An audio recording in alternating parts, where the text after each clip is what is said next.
Y en segundo lugar, pasa por la extensión de la lógica de mercado a aquellas actividades o ámbitos de actividad económica que hasta entonces no eran consideradas compatibles con el afán de lucro. Vale decir, no eran consideradas compatibles con una inversión generada única y exclusivamente en función de la expectativa de utilidades por parte del inversor. Utilidades en términos financieros. Sino que eran consideradas, ¿no es cierto?, inversiones que debía hacer la sociedad en función de una rentabilidad social. Educación, salud, vivienda, previsión.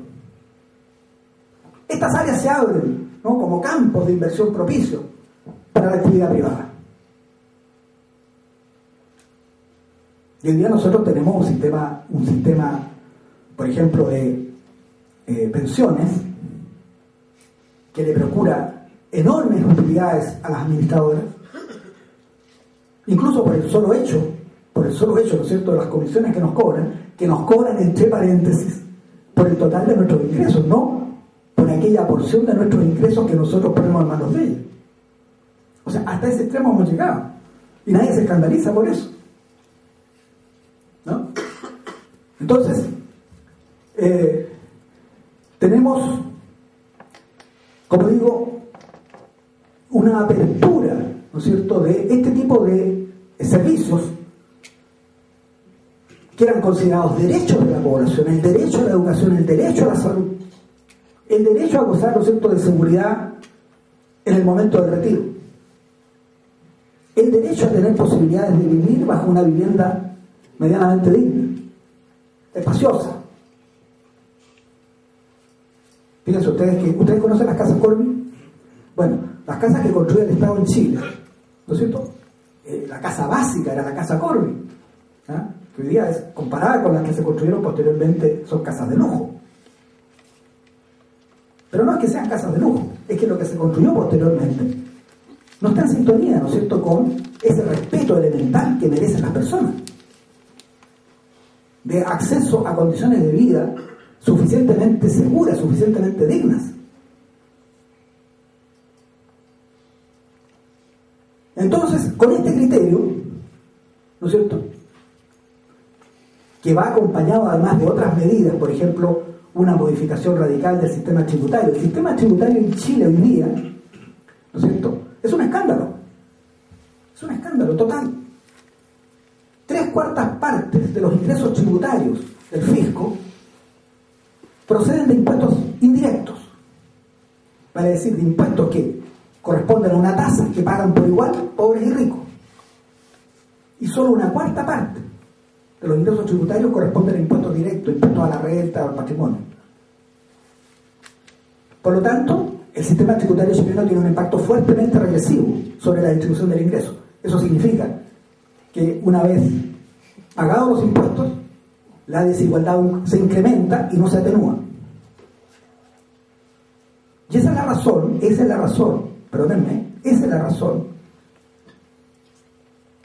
por la que los sectores dominantes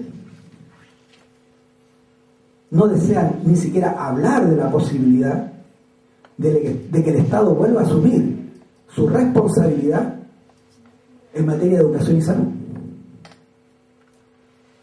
Porque una educación o una atención de salud de calidad para los más pobres no la pueden pagar los más pobres. Necesariamente tiene que financiarse a través de una redistribución del ingreso, de impuestos suficientemente fuertes a los ingresos más altos para ayudar solidariamente a financiar los gastos en educación y salud para los más pobres. Piensen ustedes lo que ocurre nada más que a nivel del ingreso al sistema educativo. Quienes mejor educación necesitan al momento del ingreso, quienes más carenciados llegan al momento del ingreso al sistema educativo, son los que reciben plena educación. Y quienes menos necesitan una educación de calidad, porque llegan, ¿no es cierto?, con todos los estímulos imaginables, ¿no es cierto?, en en sí mismos, quienes crecieron en el marco, ¿no es cierto?, un ambiente familiar, con un capital cultural, como se suele decir ahora, suficientemente elevado, ¿no?, quienes lograron desarrollar un lenguaje y posibilidades de pensamiento relativamente sofisticados antes de entrar al sistema escolar. Sin embargo, reciben la mejor educación, la educación de mayor calidad. Entonces, obviamente que en ese cuadro, el resultado en términos sociales, más allá de las excepciones individuales que pueda haber, el resultado en términos sociales es conocido de antemano. El sistema educativo lo único que va a hacer es sancionar, fortalecer y certificar las desigualdades de ingresos. Entonces, tenemos estos tres pilares: desregulación de los mercados, apertura, ¿no es cierto?, al comercio internacional de importación, sin ningún tipo de discriminación, sin ninguna correspondencia, ¿no es cierto?, entre los criterios de ingreso y un proyecto nacional de desarrollo. Y finalmente tenemos una revalorización del rol del inversor privado, ¿no es cierto?, como el gran motor del desarrollo.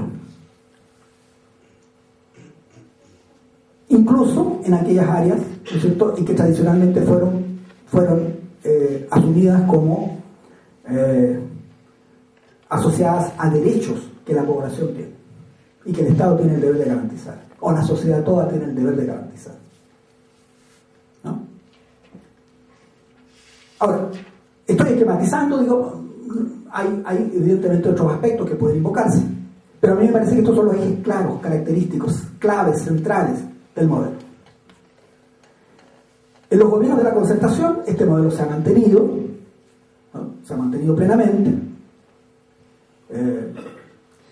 e incluso la concertación ha puesto su propio sello, ¿no es cierto?, a través de la continuidad de ciertas políticas, como por ejemplo las privatizaciones, en este caso de la sanitaria, entre otras, o en el caso de las políticas comerciales, ¿no es cierto?, fundamentalmente asociada a la búsqueda febril, ¿no es cierto?, de firmas de tratados de libre comercio, con la mayor cantidad posible de socios comerciales, ¿no?, lo cual hace que en este momento el arancel real promedio sea de poco más de un 1% sobre el valor de las mercancías importadas. O sea, prácticamente tenemos una economía completamente abierta, probablemente una de las más abiertas o la más abierta del mundo, derechamente, ¿no?, porque el arancel nominal es del 6%, pero la mayor parte de nuestras importaciones procede de países con los cuales tenemos tratados de libre comercio y por tanto entran con arancel cero, ¿no? ¿Qué es lo que ha ocurrido como producto de la implantación de este modelo económico? Básicamente, ¿no? Y con esto termino para no extenderme más de la cuenta. Yo creo que ya lo estamos probablemente haciendo. ¿Cuáles son los grandes resultados que uno podría observar con la aplicación de este modelo? Tenemos una economía carente de una base industrial medianamente significativa, ¿no? Las industrias que tenemos son industrias bastante básicas, en su mayor parte. Hay algunas, sin duda, hay algunas, pocas excepciones, ¿no es cierto?, que podrían, que no hacen sino confirmar la regla en realidad. ¿Ya? Pero tenemos un parque industrial bastante débil, muy debilitado. Nos vinculamos al mundo, fíjense ustedes, con la exportación de productos que en un 90%, el 90% del valor de nuestras exportaciones corresponden a productos de solo 4 sectores primarios. Solo 4. O sea, lo que nosotros le podemos vender al mundo. ¿Qué le podemos vender? Le podemos vender cobre y molibdeno. Entonces, básicamente cobre y molibdeno. Nuestro principal producto de exportación es cobre. ¿Por qué? Bueno, simplemente porque tenemos, ¿no es cierto?, la fortuna de contar en nuestro territorio con los principales yacimientos del mundo, con más de 1/3 de las reservas mundiales conocidas de cobre. En segundo lugar, exportamos productos del sector silvícola, ¿no?, particularmente celulosa. En tercer lugar, productos del mar, de la pesca industrial, ¿no?, o de la acuicultura. La acuicultura de algún modo ha estado, antes que apareciese, ¿no es cierto?, el virus ISA y su tremendo impacto, ¿no es cierto?, estaba desplazando al sector de pesca industrial, ¿no? Entre otras cosas porque a falta de regulación la pesca industrial, ¿no?, de alta mar había generado un colapso de varias especies marinas, ¿no? Y entonces estaba decayendo como actividad generadora de mayores ingresos. Y cuarto sector exportable chileno, la fruta fresca. ¿Por qué exportamos fruta fresca? Exportamos fruta fresca porque tenemos, no porque tengamos condiciones agroclimáticas particularmente excepcionales, ¿no?, sino porque estamos en el hemisferio sur, simplemente. Y nuestros principales mercados destinos están en el hemisferio norte. Y tenemos, ¿no es cierto?, la inversión de las estaciones. O sea, nosotros tenemos fruta cuando Estados Unidos no tiene fruta. Nosotros tenemos fruta cuando Europa no tiene fruta. Por tanto, no competimos con ella. O sea, una vez más, gracias a las bondades de la naturaleza, ¿ah?, o de la localización geográfica que nos tocó en suerte tener. ¿Qué importamos? Todos aquellos productos que son propios y característicos del siglo XXI. Nosotros no podríamos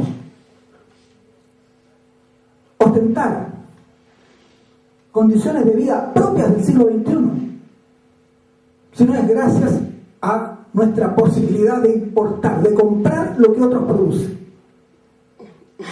Prácticamente todo, no hacemos absolutamente nada en ese plano. Lo que exportamos son productos primarios. Claro, se producen con tecnología avanzada, pero son productos primarios. Fíjense ustedes a propósito de esto. Se suele invocar el hecho de que Chile es una economía pequeña. Se suele decir, no, lo que pasa es que para una economía pequeña, como Chile, no es posible aspirar a más.